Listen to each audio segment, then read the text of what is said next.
Ríšo, vráť sa k Silvii, prosím. Vy k sebe patríte. Nemôžem sa k nej vrátiť.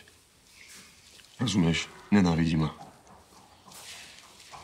Dobre, ja ti nebudem hovoriť, ako to máš robiť, ale jednu vec viem. Nemôžeš pred tým takto utekať. Nehraj sa na niečo, čím nie si. Ale ja sa na nič nehrám. Nechal som ju.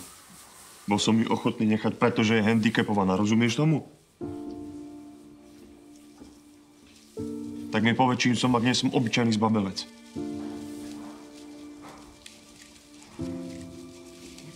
Podľa mňa si človek.